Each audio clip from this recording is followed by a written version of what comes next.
Germain, ¿cómo estás? ¿Me escuchas? Sí, sí, sí te escucho, Ya, Cristian, dime. bueno, vamos a empezar. Un ratito, no se ha conectado Claudia.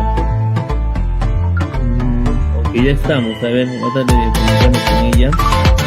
Ya, y te envío un link para compartirlo porque ahorita ya está saliendo ya en vivo. ¿Ya? Vale, vale. Ya, vamos a entrar. ¿Y cómo estás? Sí, Pablo, dime.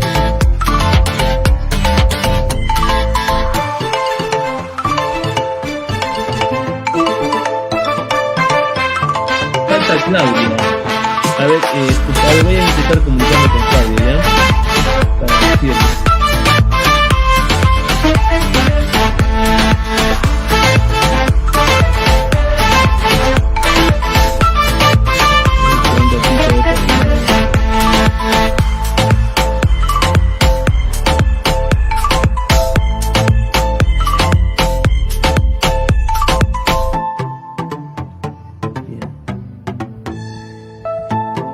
Ya, pues, ya le voy a enviar.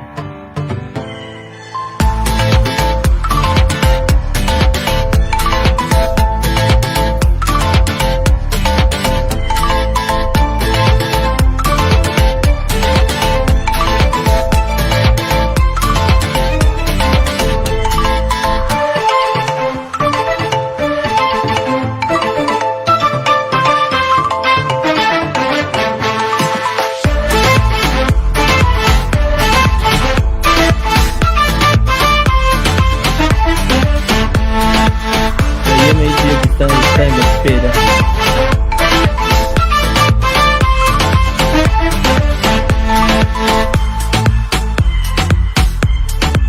Ya está por entrar en todo caso.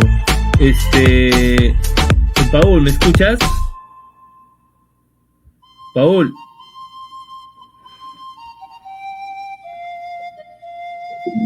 ya debe estar entrando Claudia. A ver, entonces vamos a hacer un ratito más, ¿ya? Ya entro ya. Ya para empezar, ya. Ya entró Claudia. Arregla un poco la gama. Ya, empezamos entonces, Paul, ¿ya?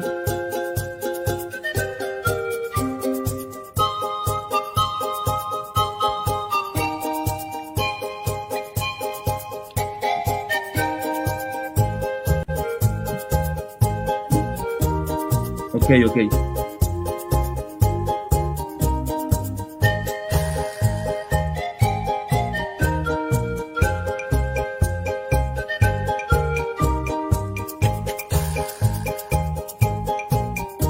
Ya.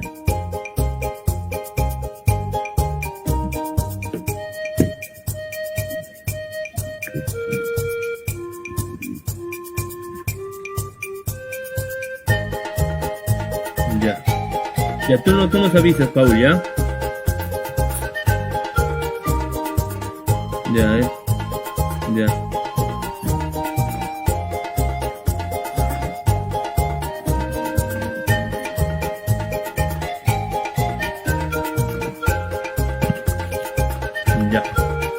Empezamos, ¿ya? Muy buenas noches, amigos, acá del programa Hora Popular. Les habla Cristian Salas. Vamos a retomar justamente estas entrevistas, estas plataformas, estos conversatorios, ¿no? De la realidad política, social, hasta económica que está viviendo actualmente en nuestro país, ¿no? A raíz de la primera vuelta, la segunda vuelta y el contexto al cual estamos inmersos todos los peruanos, ¿no? Quiero dar la bienvenida a mis dos grandes invitados. Vamos a empezar por las damas, a Claudia Casaverde. Ella es licenciada en comunicaciones, y también a Germain Figueroa, que es ingeniero biotecnólogo, ¿no? Justamente para conversar de toda esta coyuntura que está pasando política acerca de lo que es la todo a raíz de ya de la declaración o proclamación del presidente Pedro Castillo, ¿no? ¿Cómo lo enfocan ustedes, esta coyuntura política, este nuevo problema que ha habido? Porque otra vuelta parece que estamos en campaña y ha retornado otra vuelta manifestaciones por ambos lados, ¿ya? Empezamos en todo caso por las damas. Claudia, muy buenas noches, ¿no? Agradecemos tu presencia aquí en el programa. Empezamos contigo, Claudia. Muy buenas noches, Cristian, y muy buenas noches a todos. Muy buenas noches, Germain, y bueno, a todos, bueno, dispuestos aquí para poder conversar, ¿no? Ujú. Bien, Yerma, y contigo, a ver tus palabras justamente acerca de esta coyuntura, a ver cómo empezamos contigo, tus palabras de estar aquí en el programa, ¿no? ¿Cómo te sientes? De ambos también, si nos pueden contar un poco más acerca de su profesión, ¿no? De cómo, de a qué se dedican y cómo así se vuelven, ¿no? Se convierten ustedes en actores políticos, digamos, sociales, ¿no? De toda esta coyuntura, ¿ya? Sí, bueno, agradecer ante todo primero tu invitación, también saludar a todos tus oyentes, los que te ven cada uno de los días que haces estas transmisiones. De la misma manera, saludar también a la compañera Claudia Casaverde. Y bueno, mi nombre es Germain Figueroa Sánchez, yo soy ingeniero en biotecnología. Bueno, yo todo el transcurso de mi carrera ha sido en el campo de la investigación y en el campo de la educación, ¿no? Soy también docente de colegios particulares, pero también me he dedicado gran parte a hacer investigación en la universidad, ¿no? En grupos de investigación, sobre todo en lo que se trata sobre epigenética en cáncer, ¿no? Y también sobre biología regenerativa, ¿no?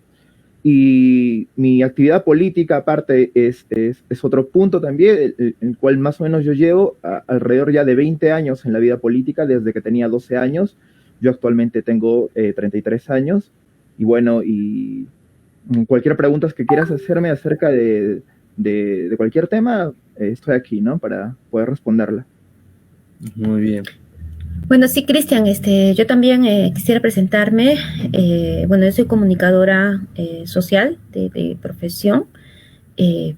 También sabemos que la comunicación está bastante ligada a la política y es por ello que también hay siempre ese interés, ¿no? De poder contribuir y de poder participar políticamente, tanto en la coyuntura nacional como en la coyuntura regional, desde cualquier espacio, ¿no? Cualquier ciudadano puede hacer política, puede intervenir en política y puede ser un actor principal, ¿no? Todo depende de las acciones que va desplegando y de la visión también que tenga de la realidad, ¿no? Y bueno, un tanto, yendo al comentario, es bastante preocupante la situación en la que se encuentra el país actualmente. Si bien es cierto, recientemente se ha celebrado un triunfo histórico, un triunfo bicentenario que revigencia, revalora al genuino poblador peruano, ¿no? Al peruano de a pie. El presidente es un campesino, el presidente es un rondero, es un maestro, y esto ha sido recientemente bastante felicitado por muchos sectores y bastante reconocido. Lo preocupante es que hasta la fecha, al haber incluso juramentado el presidente Castillo, no existe una validación, digamos, de su cargo como presidente constitucional de la República Peruana por parte de algunos grupos específicos y por parte de algunos grupos de poder, ¿no? Los poderes fácticos, los medios de comunicación, ¿no? Que en todo momento siguen y vienen cuestionando si es correcto o no es correcto, cuál proceder político o el proceder gubernamental, ya en este caso que va teniendo el presidente en estos días. Se cuestiona hasta la medida más mínima, ¿no? Y eso que recién han pasado 2 días, o sea, imagínense cómo estaremos a la semana, imagínense qué preocupante va a ser la situación al mes o la situación al fin de año. Entonces, todo esto nos lleva a reflexionar, nos lleva a replantear y nos lleva a entender esta realidad que venimos atravesando y para poder empujar, para poder accionar, ¿no? No sé si usted han visto, bueno, creo que ya todos los que lo siguen han visto ya las noticias. Ayer una turba de manifestantes quequistas han atentado a la casa del presidente Castillo y esto es bastante preocupante, ¿no? Se habla de terrorismo, se acusa de terrorismo, pero si nosotros vemos y analizamos de dónde proviene el terror, de dónde están proviniendo las acciones terroristas en este momento.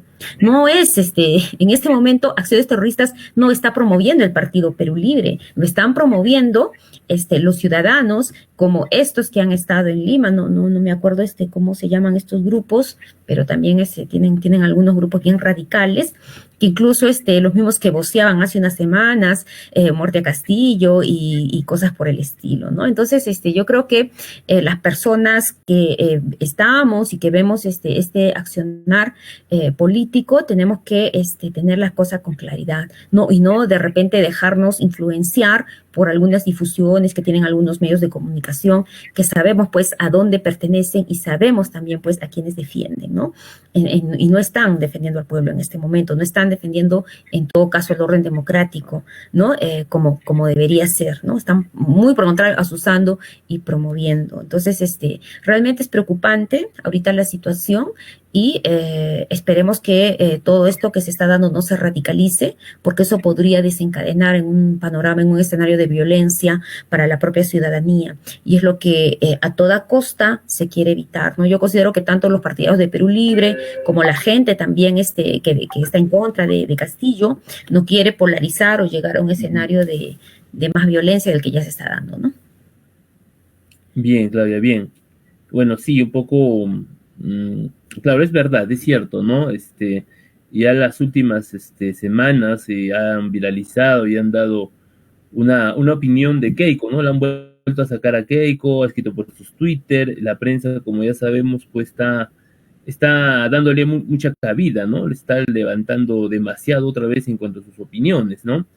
Y lógicamente hay un grupo que era la Resistencia, que no solamente hubo ya en la bueno, que mucho más antes, ¿no? Incluso cuando Keiko estuvo en prisión preventiva, también salieron a defenderla y ahora también han vuelto a salir y están asusando a mucha gente. Yo también me sorprendí en Breña, en la casa, ¿no? Donde ya está prácticamente gobernando Pedro, el presidente Castillo, han ido toda una turba, ¿no? Y siguen, van con la bandera del Perú, y creo que la verdad, como tú dices, si solamente va a empezar 2 años, nos va a esperar mucho más todavía, ¿no? Mucho este conflicto que se está dando, y que en realidad a la larga, a la corta, quien afecta no es al mismo Castillo, no es tampoco a su gente, no es al Partido Perú Libre, no es, sino afectan a todos los peruanos, ¿no? Eso es lo que la gente debería entender, ¿no?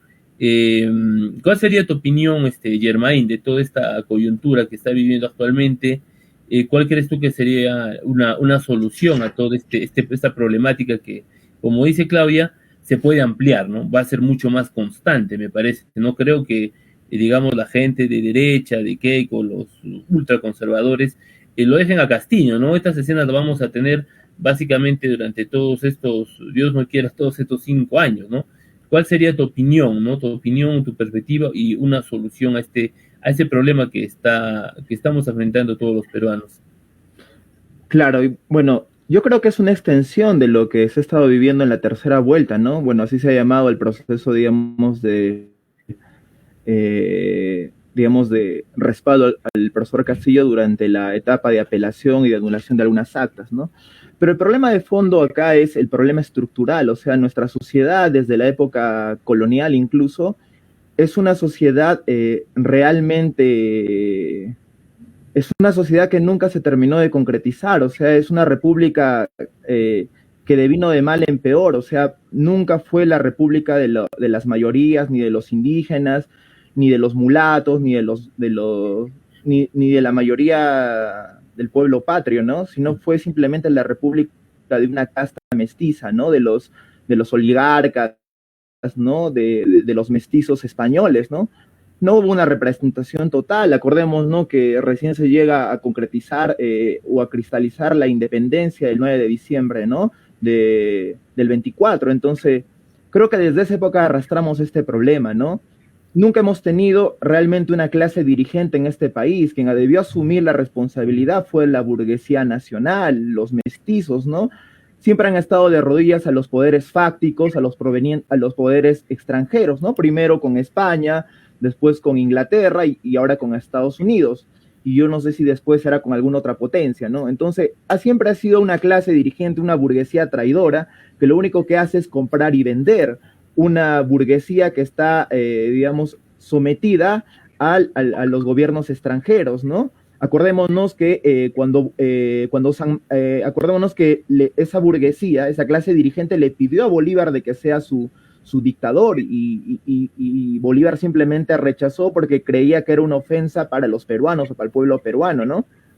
Sabíamos que San Martín quería una monarquía constitucional, ¿no? Entonces, estamos ante una clase que nunca ha asumido la responsabilidad de crear absolutamente nada en nuestro país, ¿no? Es por eso que hasta el día de hoy seguimos siendo un país primario exportador dependiente afuera. No tenemos solvencia tecnológica, no tenemos absolutamente nada. Creo que no producimos nada, ¿no? En este país, ¿no? Dependemos absolutamente de afuera. Y si estornuda alguna potencia o hay una crisis afuera, pues eso repercute inmediatamente en nosotros. Ahora, lo que se está viviendo actualmente, pues es eso, esa clase dominante, esa burguesía nacional, lo que hace es simplemente rechazar todo lo que viene de la parte interna del país, ¿no? O sea, aquellos movimientos regionales, provinciales, pues simplemente los ve como una amenaza, ¿no? Y el compañero Pedro Castillo, esos 200 años de abandono, esos 200 años de miseria de la gente que vive al interior del país, ¿no? Y lo hemos visto, ¿no? Como de alguna otra manera estos poderes fácticos, ¿no? De alguna otra manera se alían a aquellos movimientos incluso progresistas, ¿no? Semiconservadores para poder hackear a cualquier tipo de cambio social, ¿no? Lo hemos visto cómo se han ido reacomodando, ¿no? El nombramiento del compañero Guido Bellido, pues lo que ha hecho es reacomodar otra vez las fichas del tablero, ¿no? Había unos sectores que estaban apoyando al compañero Castillo y de un momento a otro ya se han movido hacia la derecha, ¿no? Y vemos el claro oportunismo de esos sectores progresistas, díganse llamar de izquierda, pero lo que al final hacen es, digamos, de manera oportuna o clientelar, pues lo que hacen es moverse de acuerdo a sus intereses de clase, de grupo, ¿no? Entonces, eso no nos debe extrañar, ¿no? Y la única solución que nosotros vemos desde el movimiento social, desde los frentes que empezamos a armar, desde los colectivos, es pues organizarnos, ¿no? Y formar coaliciones y donde busquemos aliados que representen un cambio patriótico nacional, ¿no? Entonces, yo creo que vamos a, de alguna otra manera, vivir una extensión de lo que ha sido la segunda vuelta, ¿no? Hemos visto también cómo centrado en el chantaje, ¿no? En el chantaje por parte de algunos grupos que estaban apoyando en la segunda vuelta y que ahora empiezan a pedir, digamos, cargos y todo eso para poder, digamos, hacer caminar el gobierno, ¿no? También hemos podido visualizar de que la derecha no se va a quedar atrás y va a empezar a golpear, ¿no? Y lo primero que se les ha ocurrido a los grupos más recalcitrantes de la derecha, pues es pedir una vacancia, verlo de la vacancia, ¿no? Pero y esto lo hacen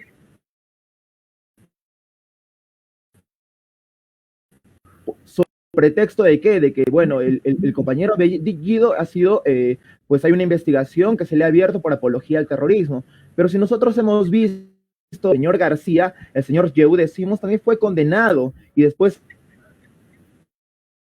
absuelto por terrorismo. Le dieron 30 años por terrorismo, pero sin embargo, bueno, para la clase, ¿no? Para la gran burguesía o para la burguesía nacional, bueno, como el señor es blanquiñoso, como el señor es, fue un deslícito eso, pero como es de Cusco y todo eso, no, bueno, es un terruco, ¿no? Entonces, creo que estamos viendo cómo la derecha, de alguna otra manera, utiliza el racismo siempre para poder agarrar y poder perennizarse y poder hacer lo que le da la gana en el país, ¿no? Poder terruquear a todo el mundo, ¿no? Bien, claro, ya ven, completamente de acuerdo, ¿no? Justamente analizando un poco la historia, y es verdad, ahora ya básicamente los jóvenes no conocen la historia y no saben que incluso ¿cómo se llama? Era justamente San Martín, ¿no? Que el que pedía una monarquía, así quería tener un príncipe de España acá al Perú para que gobierne. En cierta parte porque sabía también que, como lo sigue el mismo Mariano Melgar en sus libros, ¿no? En la biografía del poeta insurgente, era una cortesana. Lima siempre ha sido una cortesana a través de la historia, ¿no? Una palaciega, como lo llama él, o sea, una ciudad donde básicamente siempre se va a vender a la podería extranjero y olvida justamente las raíces que son las provincias. Y es importante ese acontecimiento porque es después de 200 años de la República, ¿no? Que básicamente, como dijo Claudio, un rondero, un provinciano, un campesino, un profesor del pueblo, sea presidente, ¿no? y más aún cuando es un presidente tradicional y está teniendo gestos y acciones no de lo común. Por ejemplo, el hecho de que él ya no va a gobernar en Palacio, que lo va a donar al ministro al Ministerio de Culturas, que no, que ya básicamente ya lo va a formar él, el decir de que ya va a gobernar desde la Casa de Breña o está buscando un sitio donde gobernar. Escuché que también ya lo están atacando, que no puede hacer eso porque tiene que haber una agenda, entonces están presionando de cualquier modo, ¿no? Obviamente, es cierto que también, lamentablemente, en la segunda vuelta, o la primera, segunda, y como tú dices, en la tercera vuelta, después hasta la proclamación de Castillo, hemos visto todo un juego político enorme, ¿no? Pero también es cierto de que solamente 40,000 votos lo separó a Pedro Castillo de Keiko Fujimori. Entonces, también se enfrenta a una coyuntura. O sea, lamentablemente el Perú está pues partido, ¿no? Partido justamente ya sea social, política, idiosincrasia, incluso con racismo, ¿no? Por ciertos sectores.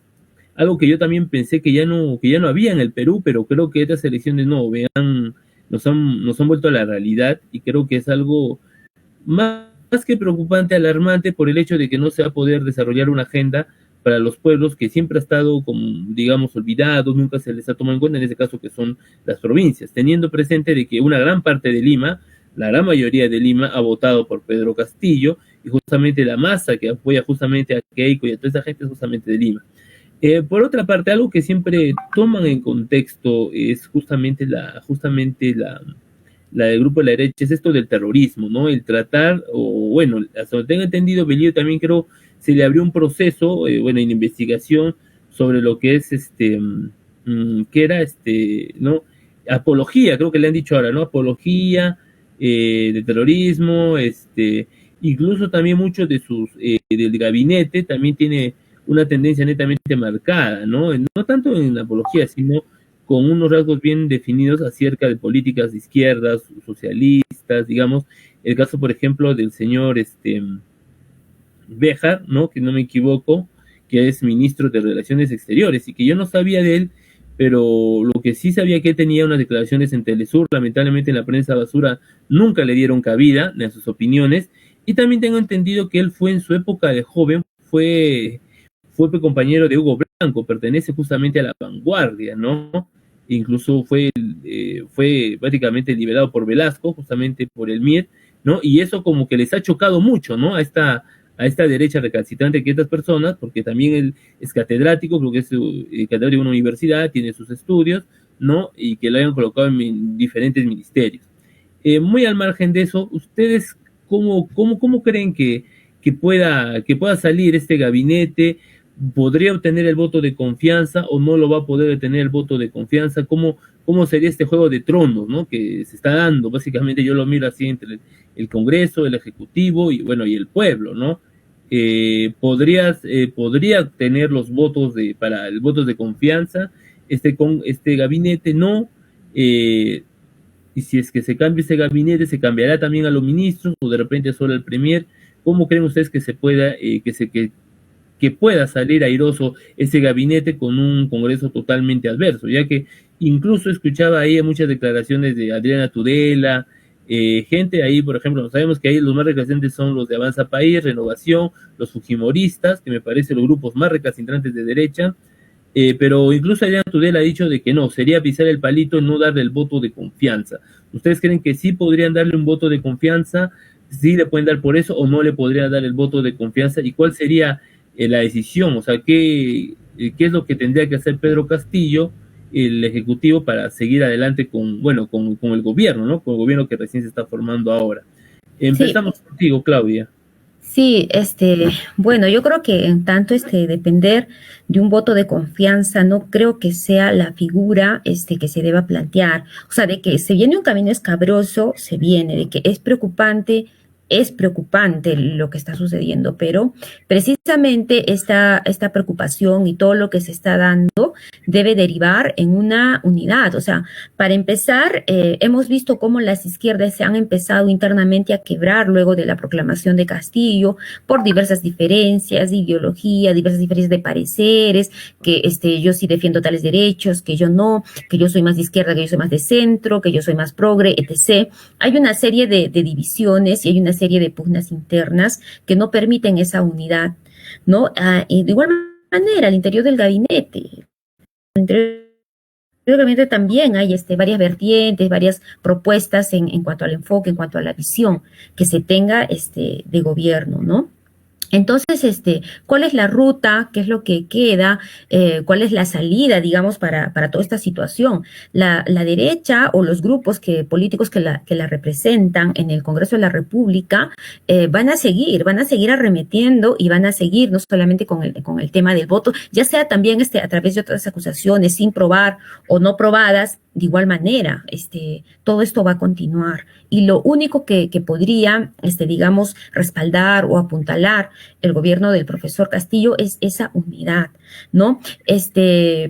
Mire, siempre que los gobiernos de izquierda llegan al gobierno, necesitan replantearse una cosa, necesitan para poder ejercer y para poder llevar a cabo todos esos cambios que se proponen durante campaña, necesitan el respaldo popular, el respaldo de las bases. Es por ello que tal vez Castillo haya dicho, haya promovido o haya invocado a todos a que se conformen diferentes frentes o diferentes espacios desde donde se pueda apuntalar todas estas medidas o todo este proceso. Eso es bastante importantísimo.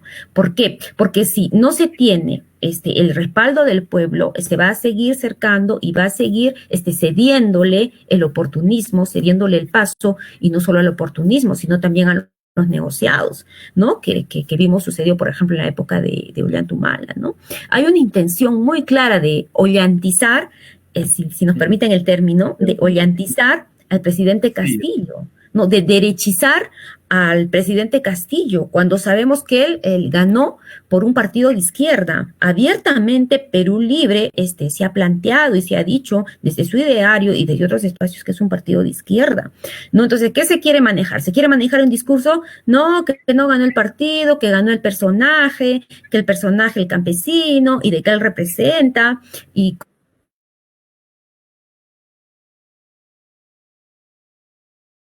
cosas, pero eso no es todo el argumento. Ha ganado una propuesta de izquierda porque la mayoría de la población peruana necesita y se ha dado cuenta que quiere un cambio, es consciente de ese cambio. Entonces ha ganado la propuesta, y esa propuesta de cambio, ya sea se traduzca a través del proceso de la constituyente, para mover este proceso de la constituyente y que deriven finalmente en una nueva constitución, o ya sea también a través de diferentes medidas que puedan cambiar, digamos, este modelo económico perjudicial para las mayorías, ya sea todo ello que se proponga, perdí la idea, ¿no? Desde el gobierno, y que todo ello sea respaldado por la población, por estas medidas. Si es que la población no va a respaldar, si es que van a empezar estas pugnas, estos quiebres de unidad, el gobierno va a perder norte.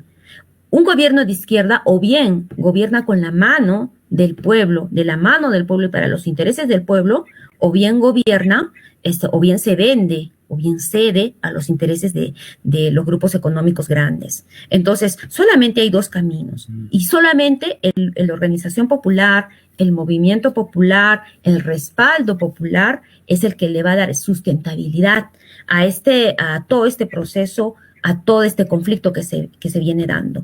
Para empezar, el movimiento popular debería respaldar esta nueva medida, este nuevo gabinete, que es un gabinete de colores muy, muy nuevos, de colores variados, de colores muy indígenas, y eso es algo bastante saludable, acotando también lo que decía el compañero Germain, reivindicando la posición indígena, revalorando la posición andina, y ello es muy saludable. Entonces, ¿qué es lo que le queda al movimiento popular? Es precisamente respaldar todo ello, respaldar el gabinete, respaldar a Guido Bellido, más allá de los cuestionamientos, porque sabemos que estos cuestionamientos obedecen a lo que comentábamos, ¿no? Al proceso de derechizar o al proceso de orientizar, de querer separar a Perú Libre, a los ideales del presidente, de querer separar a Perú Libre de Castillo, ¿no? Y eso es algo, como se dice, la muñeca, es el discurso que se maneja para poder quebrar. Entonces, yo creo que no hay que permitir, y también saber identificar a quienes representan los medios de comunicación que están defendiendo un proceso golpista y que están asusando un proceso golpista, saberlo como ciudadanos, leer, tener la lectura correcta y saberlo identificar, y no caer pues en estos discursos de que Guido Bellido es terrorista porque una vez hizo un homenaje a no sé tantos, cuando alguien se manifestó, cuando alguien le dijo terrorista, por ejemplo, a Alan García, cuando alabó a Sendero Luminoso, ¿no? Hay mucha gente que ha hablado de estos terroristas y ha hablado reconociendo, incluso saludando algunas de sus acciones. De igual manera, cuando Valle Riesta pidió amnistía para Polay Campos, ¿no? Del MRTA. Asimismo, cuando Fujimori se reunía para los negociados con Abimael Guzmán.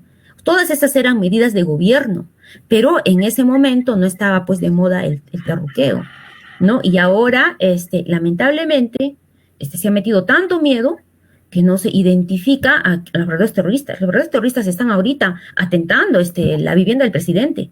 Eso es terrorismo. Y hay que saberlo identificar, ¿no? Hay que saberlo identificar de dónde, quienes promueven el terror y quienes lo siguen haciendo. A pesar de que ya no se hace una campaña política, ahora se sigue haciendo una campaña golpista. Ahorita los medios están en medio de una campaña golpista y promoviendo el terror. Entonces, todo ello solamente va a poderlo respaldar, solamente va a poder tener sostenibilidad en base a la organización popular, ¿no? Muy bien, Claudia. Sí, bueno, justamente un poco para acotar lo que estás diciendo, creo que no hemos salido pues, de los prejuicios, como dijo el presidente Castillo, ya que para ellos les duele de que es la primera vez que un gobierno puede hacer un cambio, ¿no? Y creo que ellos, no sé si lo temen más al cambio, como el que hizo Evo Morales, como el que en su momento también lo hizo Correa, o como lo está haciendo ahorita López Obrador en México, ¿no?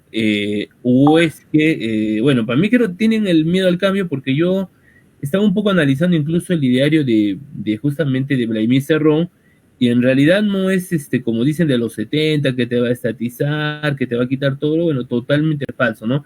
Pero el mismo Vladimir, que para mí también, bueno, también hay que ser sincero, creo que no se ha despegado de Pedro Castillo, bueno, es lógico porque está todo su derecho, ¿no? Cuando ganó PPK, ganó el Cosito Llanta, ganó Tipejo que la de 7 suelas que está vivo, no hay muchas que está vivo Alan García, gobernó justamente con la cédula prista, ¿no? O sea, ¿por qué nos decimos que ahora no? Pero ahí también creo que la diferencia es de que justamente creo lo que más les teme es perder el poder. Escuchaba y justamente quería tocar un tema, lo que era el artículo 62, que también lo dijo Cerrón y que también lo dijo en un tiempo Belmont, ¿no? Que ese era el artículo donde básicamente estaba toda la trafa, ¿no? Toda la trafa y todo lo que creo que ellos temen más a cambiar ese artículo, y por eso te pones excusa que terrorismo, que esto, que por aquí, que por allá, porque ahí está realmente el negociado, ¿no? Bueno, vamos contigo, Germain. ¿Qué opinas tú? ¿Cómo vería este gabinete? ¿Le dan el voto de confianza al Congreso? ¿No le da el voto? ¿Y qué tendría que hacer Pedro Castillo en todo caso, ¿no? Si tú fueras Pedro Castillo, ¿qué harías, no? ¿Qué solución darías a esta gobernabilidad? Sí, bueno, yo quiero comentar de que, bueno, la derecha, como siempre, da risa sus comentarios que hace, ¿no? Lo que dice y el fujimorismo, ¿no? Porque acordémonos nosotros de que los primeros que negociaron con el terrorismo fueron los fujimoristas, ¿no? Se sentó ahí Fujimori y Vladimiro Montesinos en ese proceso del acuerdo de paz, ¿no? Entonces quienes negocian con terroristas pues son los fujimoristas y es la derecha, ¿no? Que no vengan a acusarnos a nosotros o a la gente de Perú Libre, a la gente de izquierda, de que nosotros somos terroristas, ¿no? El movimiento senderista, claro, obviamente nosotros sabemos de que Sendero Luminoso es un grupo terrorista, o sea, ha cometido actos terroristas, ¿no? Y a los que cometen actos terroristas, pues son terroristas, pues, ¿no? Yo creo que al igual que Fujimori, yo creo que también Abimael Guzmán debe de morir en una fosa, ¿no? Y si se le puede acompañar a Abimael Guzmán con Fujimori en la misma fosa, yo estaría contento, ¿no? De eso, ¿no? Pero la derecha siempre ha hecho esto, ¿no? No solamente ha terruqueado a la gente de izquierda, sino si nosotros retrocedemos el tiempo y están ahí toda la bibliografía y el material periodístico, nosotros hemos visto que terruqueaban a Belaúnde Terry, ¿no? Le decían comunista, ¿no? Acción Popular, sinónimo de comunismo, después a Lapra y todo eso, ¿no? La derecha oligárquica de este país está acostumbrada a eso. En referencia acerca de los movimientos que se deben hacer ahora, en razón de la coyuntura actual, bueno, yo creo de que efectivamente el Congreso de ahora yo no creo que vaya a presentar una moción de vacancia, ¿no? Yo creo que ellos también están viendo sus intereses. No han empezado a actuar y ya van a empezar a arriesgarse para que el compañero Pedro mande a una asamblea constituyente. Creo que lo van a aguantar. Además, no tienen la mayoría tampoco como para presentar una moción de vacancia, ¿no? Incluso utilizando los votos de Acción Popular y todo eso. Yo lo veo muy bien difícil, ¿no? No existe la correlación de fuerzas dentro del Congreso para que manden una vacancia. Sería muy arriesgado también, ¿no? Lo único que haría es, pintarlos como golpistas. Y eso es lo que son, ¿no? Ellos son en verdad la derecha golpista, ¿no? Eso es lo que están haciendo y eso es lo que van a seguramente a concretizar, no ahora, sino más después. Pero lo que nosotros tenemos que estar atentos, como dijo la compañera, es atentos al movimiento popular, pues este gobierno de Castillo tiene un amplio respaldo popular en las calles y somos nosotros los que debemos de salir a proteger, a respaldar al compañero Castillo mediante la organización de los frentes sociales, de los colectivos y las organizaciones políticas. Ese es nuestro deber de nosotros como luchadores políticos, ¿no? Ahora, obviamente, pues hay intereses de por medio, ¿no? Nosotros sabemos de quiénes son las figuras de la CONFIEP dentro del Congreso, ¿no? Sabemos cuáles son las bancadas proempresariales, pro transnacionales, pro CONFIEP, ¿no? Entonces ellos son los que están de alguna otra manera promoviendo el golpe, ¿no? Entonces, nosotros tenemos que tener cuidado con eso. Otra cosa que también tiene que tener cuidado los compañeros de Perú Libre y el gobierno de Castillo, el compañero Cerrón, es no dejarse chantajear por los grupos progresistas. Son los grupos progresistas aquellos que de alguna otra manera hacen de que pues se cambien las cosas de fondo en el plan de trabajo que se quiere implementar, ¿no? Son aquellos que no están de acuerdo con el programa de Perú Libre, ¿no? Son los que están más de acuerdo con el plan bicentenario, ¿no? Son aquellos que quieren hacer estas modificaciones, quieren maquillar la cosa, ¿para qué? Para mantener este modelo económico, porque nosotros sabemos de que una de las banderas de Perú Libre ha sido la nueva constitución, vía referéndum, ¿no? Entonces nosotros debemos apuntar en ese sentido, ¿no? Y los aliados políticos que han estado con el compañero también, ¿no? O sea, si has venido para poder agarrar y ser parte del gobierno o ser parte del aparato estatal, pues lo que tienes que hacer mínimo es respetar los planteamientos centrales que está proponiendo Perú Libre, porque las amplias mayorías, ese 50% y más que ha votado por el compañero Pedro Castillo, ha votado por una nueva constitución, porque solamente con una nueva constitución podemos realmente hacer los cambios sustanciales y de fondo que necesita este país, sobre todo ese capítulo económico, ¿no? Nosotros debemos recuperar la soberanía de muchas de las empresas que han sido privatizadas y rematadas por el dictador Fujimori. No tenemos tecnología en el país, por eso se ha propuesto un Ministerio de Ciencia, Tecnología y Ambiente, ¿no? Un Ministerio de Ciencia, Tecnología, ¿no? Para que haya soberanía tecnológica y no tengamos que estar dependiendo de estar importando vacunas, estar importando equipos, estar importando medicinas y todo eso, ¿no? Realmente somos un país tercermundista, no por el hecho de que tengamos celulares, televisores plasma, computadoras, somos un país primermundista. Eso no dice nada. No es un indicador de que hay progreso en este país, de que es un país desarrollado, ¿no? El progreso se mide de otra manera, utilizando otros tipos de indicadores, salud, pues educación, tecnología, ¿no? Derechos laborales y todo eso, ¿no? Uh-huh. Claro, Yamin, sí, justamente lo que ha habido esta bonanza económica es justamente digamos, pues un crecimiento económico solamente para unas minorías, pero un desarrollo económico para el pueblo en sí no lo ha habido. Pero otro argumento también que saca la derecha es el caso del terrorismo, ¿no? Y es la pregunta que siempre les hago a todos mis invitados, ¿no? Desde el aspecto social es, ¿por qué Lima todavía en Lima, ¿no? Mayormente no salió y bueno, me quiero osar en decir, del trauma del terrorismo, ¿no? Porque si nosotros analizamos, por ejemplo, el caso de Mujica en Uruguay, Mujica perteneció a los Tupac Amaru, que era una especie de rebeldes. Yo lo podría ver como de repente, no sé, me osaría también como un MRTA o unos guerrilleros. El caso sandinismo del mismo Daniel Ortega, que es presidente de Nicaragua y que llegó a ser presidente. Y en fin, muchos, ¿no? E incluso en España, el ETA también fue terrorista, asesinó todo, pero la mayoría de estos partidos, ¿no? Pertenecen al grupo de izquierda de España. En algunos creo que están en el Podemos de España, otros están en el izquierda republicana, ¿no? Pero les ha dado, básicamente en España menos les han dado una apertura política, democrática, creo que no han ganado, ¿no? Sus grupos, pero les han dado una cabida, ¿no? Algo que me parece que en la idiosincrasia limeña, la ultraderecha limeña, como que no quieren dar, ¿no? Por eso es que han puesto esta ley de apología al terrorismo, que en realidad me parece es una especie de excusa para no dejar que mucha gente haya verdaderos cambios. ¿Qué creen ustedes que tendría que pasar en Lima para que de alguna manera este cliché, este fantasma, este trauma del terrorismo desaparezca mayormente de gente limeña, o ustedes no va a desaparecer, ¿no? Como ya ha habido en muchos países, ¿no? Como les dije anteriormente.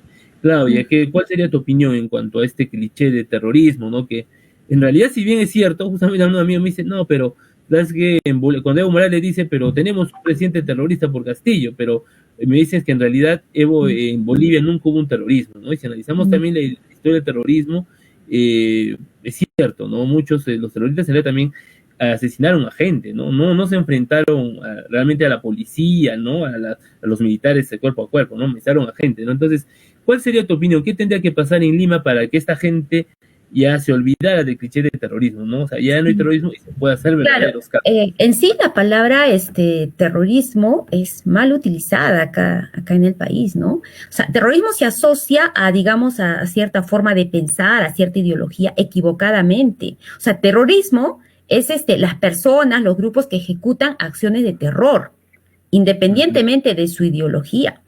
Hemos visto recientemente nosotros en redes acciones terroristas de grupos fascistas de derecha. Han salido en la segunda vuelta, si mal no recuerdo, personas, ¿no? Con sus capuchas, así como de la Edad Media, con sus cruces en el pecho, con su cara tapada, diciendo muerte, muerte a los supuestos comunistas, ¿no? Muerte. O sea, ¿quiénes ahí son los terroristas? O sea, el terrorismo no es algo que se asocie a cierto tipo de pensar, a la izquierda o a la derecha. El terrorismo son acciones de terror propiamente dichas, y que hay grupos que lo han ejecutado a nivel nacional y que la historia lo ha dado a conocer como Sendero Luminoso, etc. Pero recientemente también hemos visto acciones terroristas, porque han causado terror en la gente, en los medios, y están asustando, están amenazando, atentando contra. Hace 2 días, hace 19 horas, también hemos visto acciones que son terroristas, porque están asusando al terror. No, entonces, es un término un poco mal utilizado, y históricamente la palabra terrorismo siempre ha sido cargada de cierta discriminación racial incluso, ¿no? Si bien es cierto, en la década de los 80, en los 90, hubo una convulsión social bastante grande por la violencia que vivió el país, y el terrorismo venía de ambos bandos. Si bien es cierto, venía así de estos señores de Sendero Luminoso, de estos terroristas, pero el ejército también combatía con acciones terroristas. El ejército iba a los pueblos más alejados, capturaba, mataba gente, amenazaba, amedrentaba, y eso es terrorismo. Entonces, hay una mala interpretación, una mala comprensión de la palabra terrorista, ¿no? A nivel nacional. Y recordar también, pues, que el terrorismo está bastante cargado del tema racista. La gente en la sierra, cuando querían capturar a los terroristas, simplemente veían que una persona, no sé, un poco conocida y que tenía rasgos indígenas o rasgos de indio, ya, seguro ese es terrorista. Tiene que haber hecho no, segurito es terrorista. Y pan, se lo llevaba. Han matado a gente por racismo, acusándolos de terrorismo. ¿Qué fue Barrios Altos? Fue racismo, porque eran gente que no era nada que ver con los grupos terroristas, eran gente provinciana, gente de Ayacucho, que lamentablemente hubo pues esta confusión y los acusaron así y los mataron.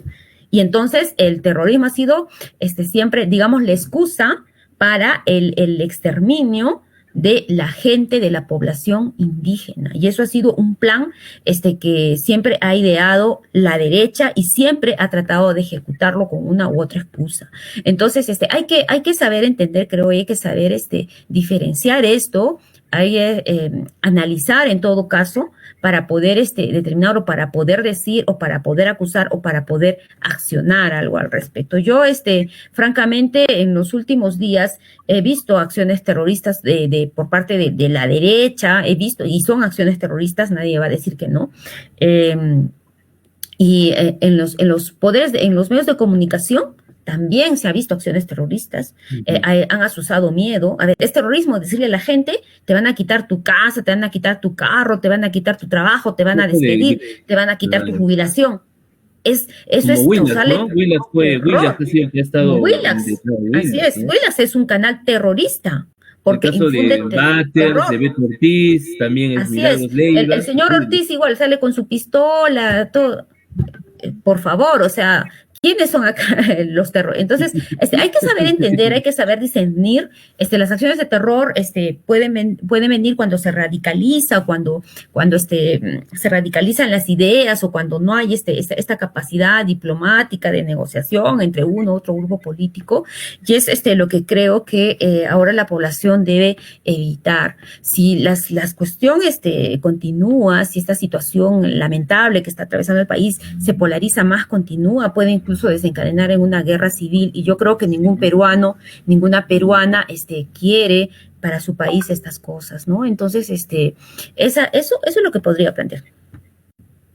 Claro, muy sí. Claro, como que nos falta todavía desarrollar mucho, ¿no? Mucho en ese aspecto social, en esa idiosincrasia que para mí parte desde la educación, porque muchos países ya lo han superado, ¿no?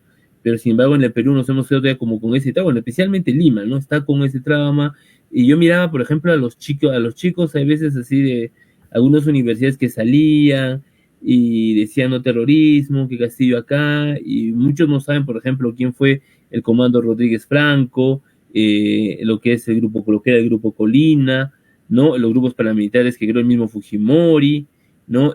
También es cierto, las matanzas que hizo el mismo Alan García. Entonces creo que tenemos que retomar, ¿no? Y contar realmente lo que pasó a toda esta nueva generación. ¿Cuál sería tu opinión, Germain, sobre el terrorismo? ¿Cómo crees tú que Lima podría salir del trauma del terrorismo, ¿no? Porque esa es la excusa perfecta para cualquier cambio político social, te pone, no, son terroristas, ¿no? O el terruqueo, ¿no? Que lamentablemente, aunque me duele aceptarlo, pero en el Perú sí ha funcionado, porque prácticamente se ha dividido, se ha polarizado esta segunda vuelta ahí. Sí, bueno, los liberales y la derecha no sé si tengan cara para manifestarse o hablar de terrorismo, ¿no? El primer estado terrorista, uno de los estados terroristas es Estados Unidos, ¿no? O sea, si comparamos, por ejemplo, a Corea del Norte, ¿no? Con Estados Unidos, ¿no? Estados Unidos ha invadido Irak, ha invadido Afganistán, ha destruido Siria. Por donde va y por donde pasa Estados Unidos, por creerse, digamos, el gendarme del mundo, por ser potencia mundial, pues por donde ha pasado ha destruido con todo, ¿no? Ha matado, ha asesinado, ¿y ese Estado no es terrorista? ¿Acaso el hecho de haber arrojado la bomba de Hiroshima y Nagasaki, eso no es terrorismo? O sea, los liberales y los que se llaman demócratas no miran eso, ¿no? O sea, miran sí a Sendero Luminoso, sí al MRTA. Claro que ellos también obviamente son terroristas, por eso se les ha denominado grupos terroristas, alzados en armas, guerrilleros y todo eso. Pero ellos solo ven lo que les interesa, pues, ¿no? Ya que hemos visto cómo muchos gobernantes, ya lo habíamos mencionado hace un rato, cómo los habían vanagloriado a estos terroristas, ¿no? A la gente de Sendero Luminoso y todo eso.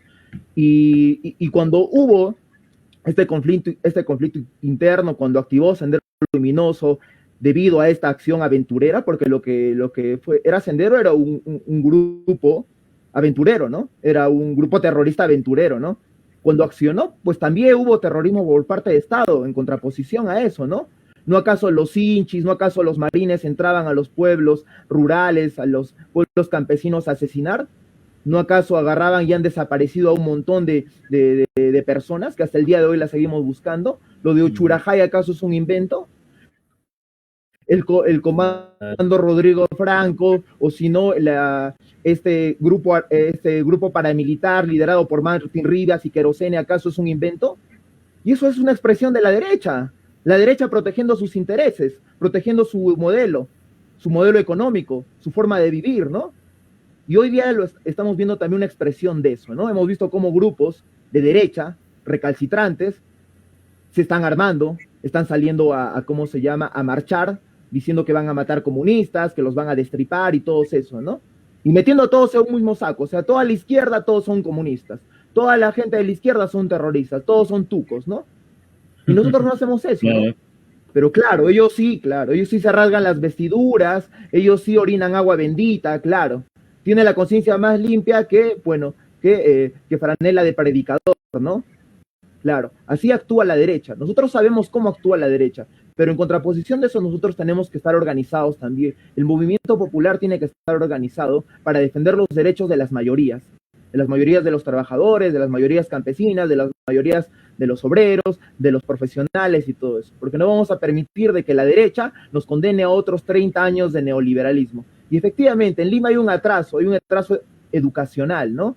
Y a eso los ha condenado el fujimorismo. ¿Por qué?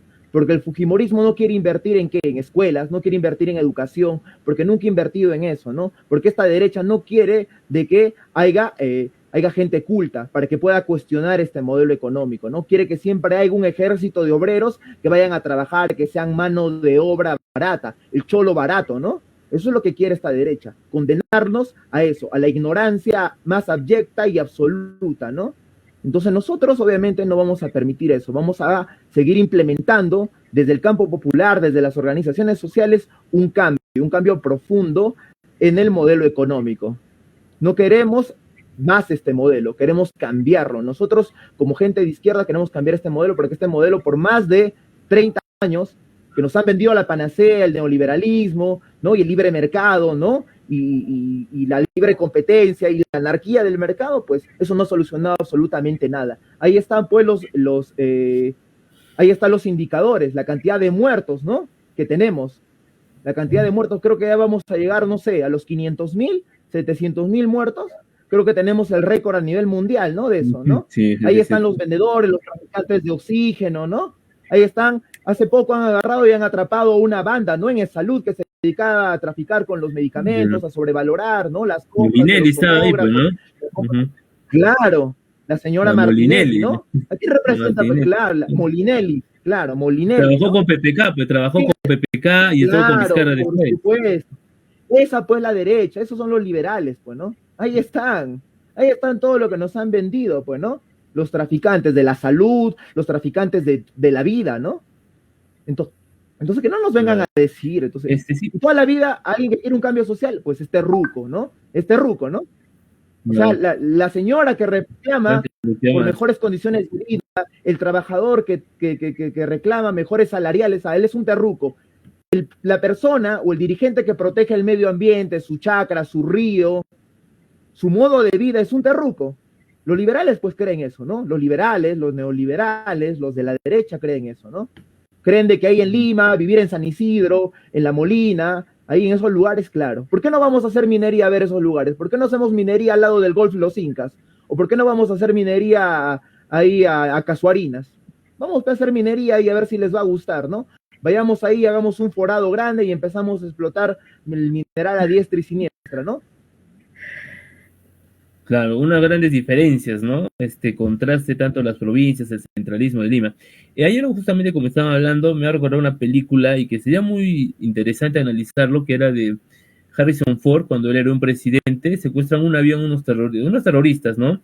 Y la angelical cara, porque ahí estaba la hija del presidente, se enfrenta al jefe de la banda en el avión, y le dice, tú eres un terrorista maldito, te odio, vas a asesinar gente, ¿no? Y el terrorista interpretó, no me acuerdo quién era el actor, pero le dice, sí, pero tu papá, porque el papá era Harrison Ford, bueno, era el que interpretaba, ¿no? El presidente, tu papá también mata, le dice, ¿por qué? Porque como era un terrorista islámico, él va y se roba los recursos, privatiza el agua y muere mucha gente. El terrorista no solamente es el que mata con pistola, sino mata con sus leyes y sus contratos, ¿no? Y sería buen pensamiento para analizar, ¿no? ¿Quién es el mayor terrorista a partir de toda la historia, ¿no? Recordando lo que dijiste, Germain, porque si analizamos la historia de Estados Unidos, tienes la doctrina Monroe, ¿no? Donde básicamente te dice América para los americanos, ¿no? Es decir, toda América, o sea, lo que es Sudamérica, Centroamérica, todo para Norteamérica, ¿no? Y olvidando las culturas.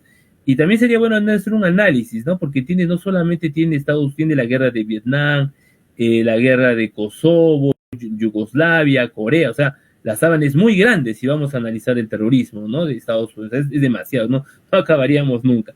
Pero volviendo a otro tema también que mencionaron Claudia y también Yerma, hay algo que también que si bien es cierto y ya un poco centrándonos en esta época, es que también mucha gente con Castillo salió el cuco de Venezuela, y en el caso es cierto, yo particularmente mucha gente por la impresión que vive Venezuela no quisieran repetir esa historia, ¿no?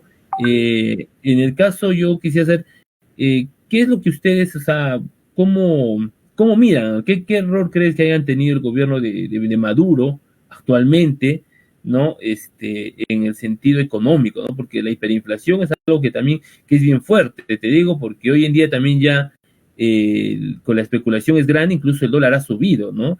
Y cuando el dólar sube también un poco que la economía, como que el dinero siempre pues, es vital, ¿no? No te va a alcanzar, y la verdad es de que mucha gente a nivel, en todas las provincias de Arequipa, se votó por Castillo, pero como que no ocurre lo que ocurrió en Venezuela, ¿no?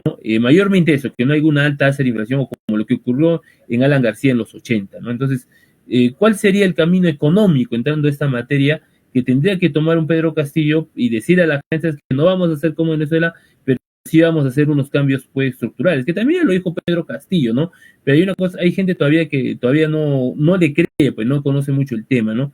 Y particularmente la pregunta va para los dos, ¿qué creen que haya pasado en Venezuela, que no ocurrió tanto en Bolivia, cierta parte en Ecuador, y que de alguna manera en Argentina tampoco, ¿no? Pero ¿cuál sería ahí? ¿Cuál es lo que pasó en Venezuela que realmente, si, bueno, nos consideramos realmente, bueno, ustedes se consideran pues de izquierda, socialistas, algo que ha cometido un error tal vez en Maduro, ¿no? Que no lo cometió Chávez, ¿no?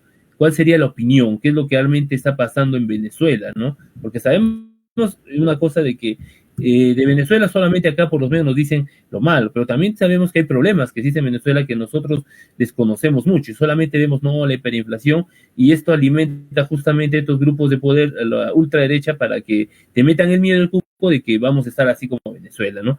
¿Cuál sería la problemática ahí? Empezamos contigo, Claudia. ¿Qué es lo que haya podido pasar en Venezuela, que no pasó en Bolivia, que no pasó en Argentina, ¿no? Pero que se está agudizando más el problema ahora en Venezuela, pese a que Maduro también está tratando de solucionarlo, pero no sé, le falta mucho, ¿no? ¿Qué ha sido el problema que esté en Venezuela? Claro.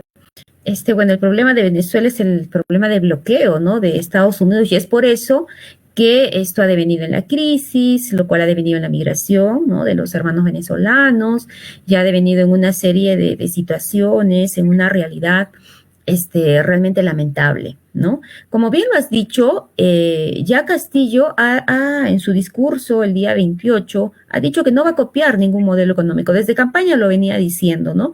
No se va a copiar, no se va a imitar ningún modelo económico, porque se entiende que precisamente un plan de gobierno es ad hoc, es analizando, haciendo un diagnóstico de la situación de cada país. Ahorita, por ejemplo, Perú no se encuentra en la situación en la que está Venezuela, ¿no? Entonces, es un tanto ilógico pensar que se va a convertir o que se van a tomar medidas similares y que el país se va a convertir en otra Venezuela, ¿no? Entonces, realmente es lo que yo podría decir, ¿no? Creo que ya ha habido una aclaración por parte del presidente. Creo que es una forma de decir que vamos a convertir en Venezuela, es una forma de seguir infundiendo miedo en la gente, un miedo un tanto insustentado, un miedo sin argumento, porque no se tiene otra cosa que decir, para que la gente le tema o no tenga esa convicción de respaldar o de proponer un cambio estructural, ¿no? Un cambio económico. No, entonces es básicamente eso. Ya. Jeremy, ¿cuál sería tu opinión? O sea, ¿qué tendría que pasar? O sea, ¿qué es lo que, cómo creer justamente al presidente Castillo de que no vamos a ser como Venezuela, ¿no? Como la crisis que desafortunadamente está viviendo nuestro país hermano de Venezuela. Sí, bueno, yo creo que ahí también habría que mencionar a la derecha y a los liberales, ¿no? Ellos siempre hablan acerca del socialismo de Venezuela, y lo cierto es que en Venezuela, tanto como en Cuba, no hay socialismo, ¿no? Bueno, ese es mi punto de vista, ¿no? Yo he tenido la oportunidad de viajar, estar, ¿no? En estos lugares, y yo no he visto socialismo, ¿no? Yo creo que una de las premisas para que se llame un país socialista es de que los medios de producción estén en manos de los obreros, ¿no? De la clase trabajadora, ¿no? Y no de un grupo de la burguesía nacional, ¿no? Venezolana, ¿no? Yo sí no creo que haya socialismo en Venezuela ni en Cuba, ¿no? Lo que yo creo que hay un grupo de, digamos, de la derecha, de la burguesía nacional en cada uno de estos países que tiene el control de los modos de producción, ¿no? De los medios de producción. A diferencia de lo que fue la Unión Soviética, donde estaba obviamente en control estaba todos los medios de producción bajo el control de los trabajadores y supervisándolo el partido, ¿no? Ahora, lo que existe en Venezuela es un gobierno populista, ¿no? Un gobierno populista que lo que hizo fue implementar de alguna u otra manera el clientelaje, ¿no? A través de las dádivas, ¿no? Y no construyó, no se dedicó a construir el socialismo, ¿no? Entonces, el mal llamado socialismo del siglo XXI, mal implementado, obviamente, ¿no? Probablemente se haya tenido la mejor voluntad de construir algo, pero no, ¿no? Lamentablemente ha salido este gobierno. Si bien es cierto, en Venezuela hay buenas cosas que hay que rescatar. Por ejemplo, allá la mayoría de su población estudia, tiene acceso a la educación, tiene acceso a la salud. El problema, como lo dijo la compañera, es el bloqueo brutal que le hace Estados Unidos, ¿no? No deja de que entre absolutamente nada, y la mayoría de las cuentas del Estado venezolano pues están embargadas, pues, ¿no? Simplemente han agarrado y no se tiene acceso a estas cuentas internacionales y no puede hacer nada absolutamente el Estado, ¿no? O sea, tú eliges de manera soberana qué tipo de régimen tener en tu país, pues, y tienes en contra a la potencia de Estados Unidos, pues bloqueándote, no dejando que le vendas nada, ni que le compres nada, ni vendiendo a los demás, ¿no? Y muchos de los productos que se importan, pues, están, de alguna otra manera, tienen una sanción económica, o digamos, o le ponen sanciones económicas, ¿no? O impuestos muy altos para que se puedan comercializar en los países donde se va a destinar estos productos de importación. Entonces, esas sanciones económicas hace obviamente que la economía de Venezuela, pues, decaiga. Pues acordémonos de que el mundo está prácticamente petrodolarizado, ¿no? O sea, de alguna otra manera dependemos nosotros de las monedas de las superpotencias, ¿no? Pues son por el mismo hecho de que ellas son las garantes internacionales, ¿no? De los fondos internacionales, tanto el Fondo Monetario Internacional como el Banco Mundial. Entonces, esta dependencia económica de nosotros, de alguna otra manera también se podría ver soslayada, ¿no? En el caso de que nosotros tomemos la alternativa de ser un modelo como el venezolano, ¿no? Yo no creo que el compañero Pedro Castillo vaya a querer implementar un modelo como el venezolano. Lo que claramente dice el itinerario o el programa de Perú Libre es un modelo patriótico nacionalista. O sea, los liberales hablan del programa como si fuera un programa socialista o comunista. No, entonces yo les diría que vayan a leer primeramente, ¿no? O sea, mínimo un liberal para criticar a alguien que es socialista o comunista o de izquierda, debe leerse primero el manifiesto comunista, o al menos siquiera el primer capítulo del Capital, o no sé, pero no agarrar y hablar un montón de paporretadas, ¿no? Yo no sé qué a veces tienen los liberales en la cabeza, ¿no? Para agarrar y criticar cuando ni siquiera saben qué es un modelo económico, ¿no? O qué es un modo de producción, ¿no? A mí me cuesta mucho escuchar a veces a muchos economistas y politólogos hablar un montón de sandeces, ¿no? O sea, primero vayan y lean pues, a Carlos Marx y vean de qué se trata realmente el modelo socialista para que después empiecen a hablar, ¿no? Y no estén diciendo de que el programa de Perú Libre o los compañeros de Perú Libre son comunistas o socialistas. El programa de Perú Libre es claramente un modelo nacionalista y patriótico, que lo único que hace es recobrar los recursos naturales de nuestra patria, recuperar las empresas, tener cierta soberanía y no estar a la mansalva de los poderes internacionales, ¿no? Sin ir muy lejos, nosotros hemos visto muchas de las noticias donde salen un montón de embarcaciones chinas pescando en ultramar, ¿no? Sacándose millones de toneladas de anchoveta. O como hemos visto de algunas empresas navieras rematan la tonelada de anchoveta y de atún en 20 soles. O sea, estamos viendo cómo se depredan nuestros recursos naturales. Y lo único que hace este programa del compañero Castillo es recobrar esa soberanía, hacernos respetar. O sea, ¿qué quiere? ¿Qué quieren? ¿Que sigamos siendo siempre el patio trasero de los americanos o el patio trasero de los europeos, o que mantengamos nosotros a los europeos con todos nuestros recursos, que vengan acá y hagan lo que quieran, se lleven toda nuestra biodiversidad y a partir de ellas agarren y creen tecnología, y nosotros no, que estemos siempre siendo un país primario exportador, que sigamos exportando plata, polimetales, cobre, oro y todo eso? O sea, ¿cuánto de valor agregado realmente hemos estado importando? Hay una cifra que salió en gestión. El 80% de los productos no tienen valor agregado, o sea, son productos primarios, bruto, ¿no? Y, claro, ¿y qué quiere la derecha o los liberales? Que los emprendedores hagan empresa, que los emprendedores saquen de la crisis al país. Quiere que los emprendedores creen industria. ¿Con qué? Si no tienen apoyo del Estado. Si los emprendedores ahora en esta pandemia han sido los más perjudicados, a los cuales se les anda negando crédito y tienen altas tasas de interés. O sea, pónganse a pensar los liberales y los, entre paréntesis, demócratas, ¿no? O sea, esta gente, ¿qué quiere? Que se vayan agudizando más la situación del país. ¿Qué quiere? De que haya movimientos revolucionarios en el país. Eso es lo que están buscando, al final de cuentas.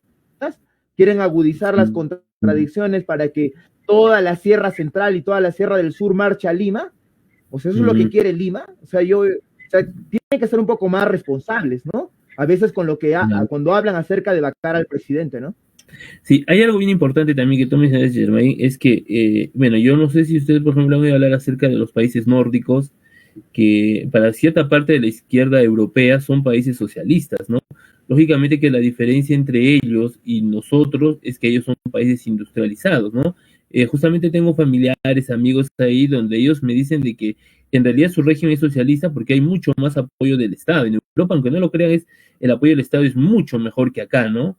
Por eso es que hay veces muchos migrantes que se van ahí, y me indica de que ellos comenzaron a hacer un trabajo de industrialización. ¿Por qué? Porque no tienen tantos recursos como nosotros, no lo tienen, prácticamente son pequeñas islas, pero tienen una alta gama de industrialización. En el caso, por ejemplo, de los Volvo, el caso del acero sueco, Finlandia con su manufactura del pescado, los celulares Ericsson, en fin, ¿no? Entonces, la idea sería que también se comiencen a hacer una política de industria en el Perú. Lamentablemente el empresariado peruano no quiere hacer industria. ¿Por qué? Porque sencillamente le va a dar mucho más gastos, o sea, es mucho más costoso no hacerlo, no quiere arriesgar su capital. Por eso es que prefieren importar los productos o venderla a las grandes transnacionales, ¿no? Y las nacionales tampoco van a querer, porque también no van a querer invertir, por ejemplo, en lo que está haciendo ahorita Bolivia con el litio, ¿no? Los carros eléctricos, ¿no? Entonces, por ahí tendría que implementar el presidente Castillo, el Estado que haga una empresa, o simplemente hablar con empresarios peruanos para que puedan invertir justamente en la industria, que es lo que a la larga la Corte es lo que va a desarrollar también al país, y salgamos de este tercermundista, ¿no? En el que actualmente, en ese país de tercer mundo en el que actualmente estamos, ¿no? No sé si han oído hablar de otros países, porque sí me parece un modelo a seguir. Es excelente lo que ellos viven, ¿no? Con todas sus libertades económicas, políticas, sociales y sus libertades individuales también, ¿no? Entonces, pero para eso el Perú también está un poco lejos, ¿no? Se tiene que empezar, como quien dice, de cero ahí. Por otra parte, que le quería comentar, chicos, ustedes lo que van a hacer ahorita, están en algún frente político, social, de apoyo justamente a toda esa coyuntura, justamente al profesor Castillo. Sí, gracias más bien por esta pregunta, y de repente ya también para ir cerrando todo ello. Sí, efectivamente, el tema de la movilización social que se ha venido dando en el contexto de la segunda vuelta ha hecho que varios colectivos, varias organizaciones de base, varios grupos de universitarios, no universitarios, varios gremios también, vayan de alguna manera confluyendo en una agenda, ¿no? Una vez proclamado ya el profesor Castillo como presidente del Perú, todos estos grupos nos hemos puesto a ver y hemos visto la necesidad de que la cosa no termina acá, o sea, la cosa no termina con la proclamación, o sea, estamos a 2 días de haber sido juramentado, y vemos que ya empezó todo el problema de la desestabilidad. Entonces, es por ello que todas estas organizaciones, todas estas personas se vienen convocando y las estamos convocando en un espacio que es un frente de nivel regional y también de nivel nacional.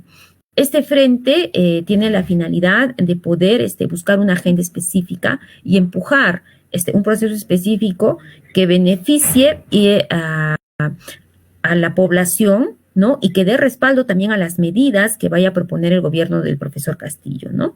Como primera agenda, como primer punto, estamos planteando empujar el proceso de la nueva constituyente y poder arribar al cambio de la Constitución, ¿no? Sabemos que estamos en una etapa inicial, sabemos que este es un proceso largo, pero sin embargo no hay que perder la fe, perder las esperanzas. Realmente el asunto de la Constitución, del cambio de la Constitución, es muy importantísimo para poder ordenar económicamente el país. Y por eso es que todos estos grupos que le comento estamos confluyendo en este espacio que va a tener este tipo de eje programático y va a tener una serie de actividades que lo impulsen, ¿no? Por ejemplo, el hacer campañas mediáticas a través de las redes sociales, el poder empujar conversatorios, foros, eventos que ayuden a entender al ciudadano, que nos ayude a entender como ciudadanos de pie por qué es la necesidad de cambiar la Constitución y por qué es la necesidad de fortalecer este proceso constituyente, una constituyente plurinacional que recoja los intereses de la mayoría, que realmente haga valer las microeconomías, que realmente recoja todo ese interés y que haga valer también los derechos económicos, sociales, culturales de toda la población, ¿no? Entonces, es por ello que estamos en ese proceso, venimos ya llevando a cabo unas reuniones, seguimos en la etapa convocante, hay gremios que se han sumado y vamos a seguir porque la disponibilidad es poder unar y poder sumar fuerzas para ir planteando. Esta es una primera tarea, la que le planteo, ¿no? En lo posterior, conforme vayan convergiendo los grupos, conforme se vaya confluyendo y viendo también un panorama, se podría plantear incluso también una agenda a nivel de Arequipa, una agenda regional, ¿no? Que podría también fortalecer y apuntalar otros procesos que necesita nuestra región Arequipa, ¿no? Entonces, eso también va a depender de la propuesta, ¿no? De las organizaciones que vayan viniendo, que se vayan sumando, pero sin embargo, la tarea ya está iniciada, ¿no? Invitarlos también a todos a que puedan ver la página web, a que puedan también ver el fanpage, buscarlo como Frente Perú, y también poderlo seguir y poder ver ahí un poco la actividad, las publicaciones que se vienen dando, que más que todo es actividad para poder ir entendiendo la necesidad de este proceso que le comento, ¿no? Entonces, eso nada más de mi parte. Bueno, no sé si hubiera ya algo más, yo quisiera más bien agradecer la disposición tuya, Cristian, y de todos, y la paciencia sobre todo para poder entender y para poder ver toda esta situación y para poder siempre estar al tanto y poder analizar la realidad. Y algo chiquito, no sé si me permite, sobre lo que comentaban de Venezuela, es que realmente no hay que tener miedo, ¿no? O sea, el Perú no se va a convertir en otra Venezuela. ¿Por qué? Porque el presidente Castillo lo ha dicho, no vamos a copiar ningún modelo. La situación del país no es la misma que la de Venezuela. Recordemos que Venezuela es una nación que se bebe, que vive de la actividad extractiva del petróleo, que vivía de eso, y en eso, de eso dependía su economía, de eso dependía también su bonanza, ¿no? Y en las décadas pasadas, y eso pues ha devenido en una crisis por el bloqueo y que se ha dado, ¿no? En ese país. No, el panorama del Perú no es igual. Nosotros no vivimos del petróleo, tampoco ni siquiera de la minería. La minería solamente representa un 10% del PBI, ¿no? Entonces, básicamente, la dinámica económica del país es de la microeconomía y la de todos los peruanos, ¿no? Y coincidentemente, las personas que más aportan con impuestos a la renta son, pues, estas microeconomías, ¿no? De los peruanos, de los microempresarios, de las pequeñas empresas, del bodeguero, etc. Esas son las que aportan más impuestos que incluso las grandes empresas extractivas, ¿no? La minería a nivel nacional está siendo exonerada en los impuestos, cantidades millonarias que no pagan, Entonces, no podría darse, digamos, económicamente esa figura, ¿no? Eso nada más, ya, para acotar un poco a lo que estaban comentando hace algunos minutos. Y agradecer nada más por todo el tiempo. Muy bien. Sí, Germain, a ver tus palabras. Sí, bueno, acerca de lo que mencionaste de Noruega, de Dinamarca, de Islandia, ¿no? Estos estados, ¿no? Nórdicos, ¿no? Ellos de alguna otra manera han tenido un modelo socialista, ¿no? Hace muchos años, ¿no? Y lo que ahora implementan es un estado de bienestar donde hay una clara intervención del Estado, ¿no? En la industria, ¿no? En la forma de producir, ¿no? Ahora, lo que se quiere hacer acá es algo muy parecido, ¿no? Nadie está pidiendo cambios demasiado radicales, ¿no? O sea, nadie quiere hacer del Perú un país comunista, ¿no? O sea, los que hemos leído qué es el comunismo y qué es el socialismo, creo que es otra cosa de lo que hablan los liberales o lo que habla la derecha, ¿no? Creo que nosotros queremos, por ahora, porque entendemos que todo esto se construye mediante etapas, creemos de que debe haber un estado de bienestar, donde el Estado, pues, tiene que controlar algunas cosas, tiene que ser un ente regulador, no podemos dejarlo a la anarquía del libre mercado, ¿no? No podemos dejar de que se regule solo, ¿no? Entonces, en ese sentido, nosotros creemos de que Perú Libre, el compañero Pedro Castillo, junto con el programa del partido, yo creo que van a, de alguna otra manera, ir empujando esto, ¿no? Ahora, volviendo a lo del Frente, ¿no? Bueno, nosotros somos el Frente Perú. El Frente Perú, pues, nació hace unas semanas, pero ya de alguna otra manera nosotros veníamos trabajando con algunos luchadores sociales en las calles, incluso desde el año pasado. Desde el mes de agosto, desde julio del año pasado, saliendo con los compañeros de la ONP, ¿no? Saliendo con los compañeros de la ONP a marchar para que les devuelvan su dinero, ¿no? Después salimos con los compañeros del Bicentenario, con los jóvenes del Bicentenario, cuando hubo este golpe, ¿no? Este golpe de Estado, sacando al señor Vizcarra, ¿no? Al lagarto Vizcarra, ¿no? Nosotros no estábamos de acuerdo, obviamente, de que se dé este tipo de maniobras por parte del fujimorismo, ¿no? Y salimos con la juventud del Bicentenario a marchar, ¿no? Obviamente una marcha crítica. Lo que nosotros en verdad salíamos a marchar también era por una nueva constitución. Nosotros queríamos que se vayan todos.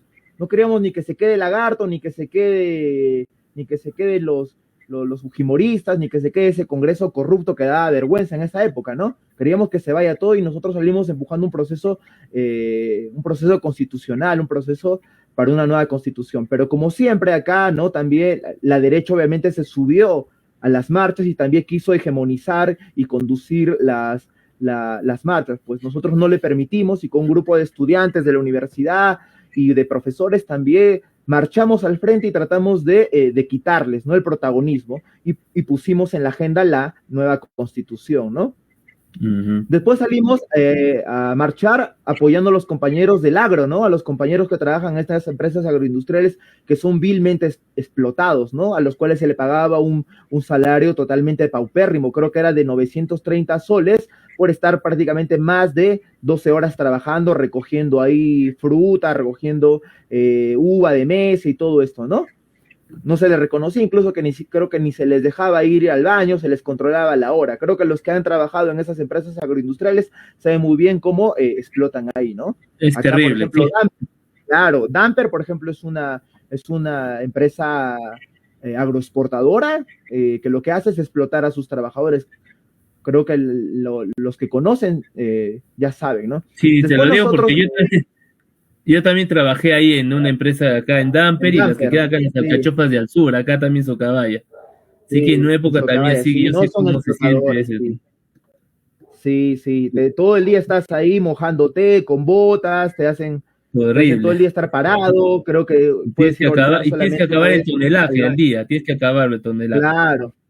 Y hay descuentos y todo eso, ¿no? Yo creo que conocemos muy bien nosotros, la gente que ha estado por ahí trabajando, que ha estado por ahí moviéndose, conocemos muy bien a estos explotadores, ¿no? Nosotros incluso también nos movilizamos ya años pasados en contra de estas empresas agroindustriales porque hubo ahí negligencia, ¿no? Una compañera agroindustrial, pues se cortó un dedo, ¿no? Y no quisieron resarcirle económicamente y todo eso, ¿no? La empresa incluso se declaró en quiebra y todo eso. No es una historia, creo que la conoce la mayoría de los luchadores sociales. Sí, algo que después decir, nosotros... Sí. A ver, Germain, dime, a ver. Sí, dime, Sí, adelante, Germán, bueno, sigue. y nosotros, bueno, después de marchar con los agroindustriales, o bueno, con los compañeros que trabajaban en las empresas agroindustriales, nos movilizamos pues en la primera vuelta para apoyar una candidatura de izquierda, ¿no? En esta ocasión, pues nos decantamos primero con la compañera Verónica Mendoza. Nosotros salimos a apoyar abiertamente a la compañera Verónica Mendoza porque pensábamos de que era la única opción que había de izquierda. La mayoría desconocía de que el compañero Castillo estaba yendo, ¿no? También como candidato, ¿no? Nosotros, después ya pasada la primera vuelta, decidimos apoyar al profesor Castillo porque, digamos, vimos de que era la candidatura de izquierda que se estaba perfilando para poder, de alguna otra manera, hacerle frente a la derecha en la segunda vuelta, encarnada por el fujimontesinismo, ¿no? Y salimos la primera vuelta, salimos la tercera vuelta, ya con los movimientos antifujimoristas para apoyar al compañero Castillo. Y ya en una tercera vuelta salimos para también movilizarnos hacia a los organismos electorales, no tanto al jurado como a la OMP, para hacer respetar el voto popular. La mayoría de nosotros que hemos estado luchando éramos autoconvocados, había compañeros de otras organizaciones políticas y sociales, de colectivos, gente también de a pie, y con ellos decidimos fundar lo que hace 3 meses era el Frente por la Democracia, Narcoestado Nunca Más, ¿no? En defensa de la democracia por Narcoestado Nunca Más, y después decidimos cambiarle de denominación a llamarlo Frente Perú, con la intención de abrir el frente a una gran mayor cantidad de organizaciones sociales, no solamente las que habían fundado en ese momento, sino a otras más que estén, ¿no? Que el frente sea, que esté bien representado por todas las organizaciones del tejido social. Entonces, en ese sentido, hemos estado trabajando estos últimos meses, semanas, tratando de impulsar la creación de este frente desde Arequipa, ¿no? Y ya hemos tenido contactos a nivel nacional, incluso a nivel nacional, macroregional, para poder convertirlo en un frente mucho más grande, que aglutine a todas las fuerzas por el cambio, patrióticas, nacionales y de izquierda, que de alguna otra manera le tienen que ir ganando los espacios a la derecha, ¿no? La derecha agarra y siempre dice de que los izquierdistas han copado el aparato estatal, de que ellos están en todas partes. Creo que se sueñan todo el tiempo con los izquierdistas, con los socialistas, con los comunistas. Pues no, quienes han copado el aparato estatal, quienes están metidos en todas partes, son los caviares, que es otra denominación diferente. ¿Quiénes son caviares? Es gente progresista que lo único que quiere hacer es copar el aparato estatal para servirse a ellos mismos, sus propios intereses de grupo. Esos son los caviares y son los que controlan, digamos, es la derecha moderada, ¿no? La derecha centrista, son los que controlan los medios de comunicación, están en las universidades como la Pontificia Universidad Católica del Perú, están en la Universidad de Lima, pertenecen a todo el círculo académico, ¿no? Esos son los caviares, que lo único que hacen es, bueno, pues rapiñar el Estado, ¿no? Porque ni ellos salen a marchar, ni ellos salen a luchar, ni ellos hacen absolutamente nada por el movimiento social, ¿no? Y gran razón tienen los compañeros de Perú Libre en no darles espacio, porque ellos al final lo que hacen es ver su interés económico, donde les conviene, ¿no? Donde pueden publicar sus libros, donde pueden, pues, explayarse con sus ideas, ¿no? Al final de cuentas, este gobierno es del pueblo y es para el pueblo, ¿no? Claro, Germain, sí, en toda la razón. Bueno, chicos, les agradezco mucho el que hayan venido aquí al programa. Espero tenerlos en otras oportunidades, ¿no? De repente para un foro, para un debate, porque el programa es abierto y también conozco gente así de repente un poco más de derecha, de otra visión política, ¿no? Entonces estaríamos siempre en contacto para invitarlos. Bienvenidos en el momento que quieran participar sobre cualquier tema. Hay que tener mucha fe y esperanza, y como peruano creo que tenemos que seguir en la lucha porque eso no ha acabado. Creo que nos viene una cuarta campaña, me parece todavía, ¿no? Hasta el 2006, de acuerdo a cómo vaya la coyuntura. Bien, hay muchas cosas para conversar. De todas maneras estaríamos en contacto de otros temas. Y bueno, eso es todo. Les agradezco su tiempo, Claudia y Germain, jóvenes luchadores. Bienvenidos aquí a la Hora Popular cuando quieren para poder participar, y estaríamos en contacto. Nos vemos hasta la próxima ocasión, ¿ya? Cuídense, un beso, un beso a la distancia, ya un abrazo también, ¿ya? Chao, cuídense. Gracias, Estamos Cristian, por la en invitación. contacto. Gracias. Sí, A sí, ustedes más muchas bien. gracias. Ya, claro, gracias también, a ti también, Germain. Gracias, Ya, nos buenas vemos. noches. Ya, buenas noches, chao, pues.